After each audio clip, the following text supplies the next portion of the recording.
Altoids, they're good for your brains and your breath, of course. You should get some.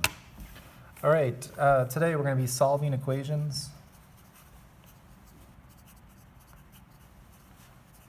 And we're going to do that using inverse operations. So my hope is that you guys know what this means, right? It's a word that you've probably heard since 6th grade. I'm going to actually highlight this, so I have a second color today. And the word inverse operations just means opposite. So step 1 to being able to solve equations is, can you read the equation and see what's happening? Step 2 is, can you actually solve the equation, right? And figure out what the variable is. So what is x worth? We're going to start just in a real basic place, which is 6th grade. And that's where we start learning about algebra. So in 6th grade, what you see are what we call one-step equations. So what that means is one thing is happening to the x or to the y, and we have to do one thing in order to figure out what x is. So in 6th grade, we could see one of 4 things. I'm just going to basically take my pencil and draw a line down the middle, and then I'll do the same here. So essentially, I've just made like 4 quadrants. Let's just do this. So we'll do one adding, one subtracting, one multiplying, and one dividing. So I'm going to say add and subtract, and then I'll do multiply and divide. Sometimes it's hard for me to spell when I'm doing notes. Okay. Let's write an equation that involves adding. So we'll start with the letter x. It's the most popular variable. And we'll say x plus 10 makes 4. Okay, so we're adding 10 to the x, and that gives us 4. We can't add x plus 10 because we don't know what x is. So this is a situation where we need to figure out what x is. And so one thing you might see is your teachers may have said, like, okay, let's separate the left side from the right side. And let's maybe take our x and put it down here. So we set a target, right? So the goal is to get x by itself, find a number that represents x. So y'all are smart kids. You might be looking at this and saying, okay, I already know what goes in that hole. What plus 10 makes 4? I know that this is -6 because the 10 needs to go down to make the 4. So some of you can just see that. But where is it coming from? It's coming from the inverse operation, okay? So the first thing you see is we're adding 10. We want that plus 10 to go away. And so we do the opposite of add 10, which is subtract 10.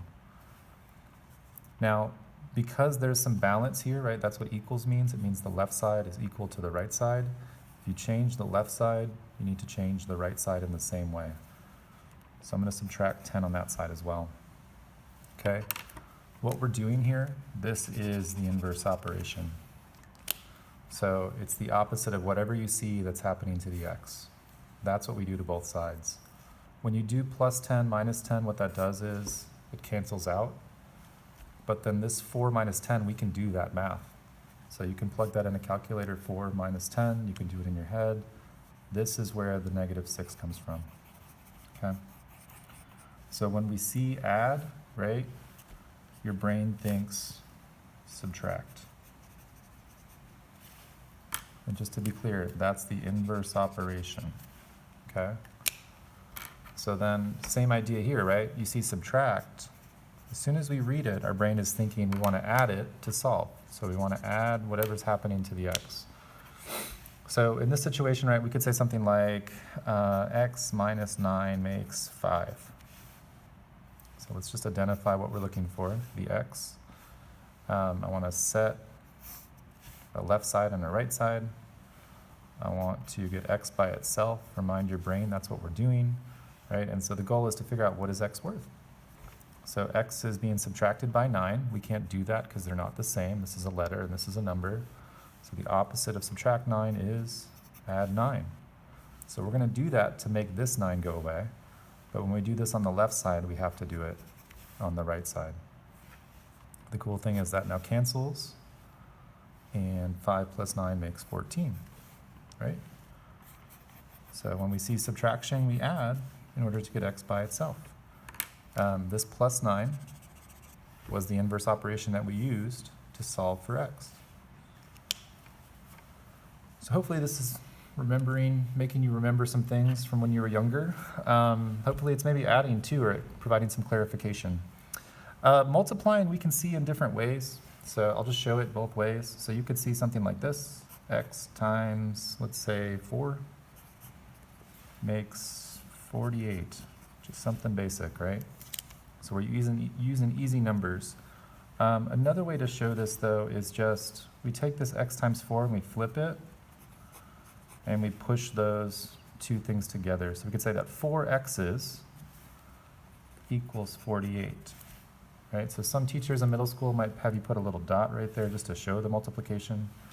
But, right, 4x equals 48, or you could say 4x's makes 48. Well, that helps us think about what we're doing to get x by itself, right? Because if 4x's makes 48, what is 1x worth? Right, so if I have 4 groups and they're worth 48, and I get it down to one group. So think about the opposite of multiply, right? It's just divide. So opposite of times 4 is divide 4. I'm just showing that like a fraction. Anything I do to the left side, I need to keep it balanced on the right. And then I could just do 48 divided by 4, right? So in this situation, right, to undo the 4x's, because I don't know what x is, right, I need to do the opposite of multiply, which is divide, right? So my inverse operation is divide. If you notice, a division symbol kind of looks like fraction, right? So that's just one way to remember that. All right, finally, if we see division, you should already know what's happening here. I've kind of set this up intentionally, right? So add and subtract are inverse operations. Multiply and divide are inverse operations. Again, the only thing that's tricky here for kids sometimes is we don't usually see this. So like if I said x divided by 10 makes 8.5, you wouldn't normally see that. Typically in algebra and beyond, you would see this, x divided by 10, kind of like how we write slope, equals 8.5. This may also make you think of proportions, right, when you were younger. And so the opposite of divide 10, so that's what's happening to the x. We can't do x divided by 10 because we don't know what this number is, but we can find it. So the opposite of divide 10 is times 10. Anything I do to one side, I do to the other. So I'm just showing that divide 10, right? To undo that, we multiply by 10 on both sides. What happens here is the 10 on top and the 10 on bottom cancel out. You can almost think of it like this. I'm going to do a little thought cloud here. Okay, wow, I'm a real artist, huh? So if I have like 10 over 10, right, what do you know about that? What's 10 divided by 10? It's just a 1. And I actually forgot to do that over here. 4 over 4 is just a 1. Well, the goal is to get 1x all by itself, right? So on the left side, we want our x. On the right side, we just do this math. But this 10 over 10, so 10 on the top, 10 on the bottom, is just 1. We want 1x.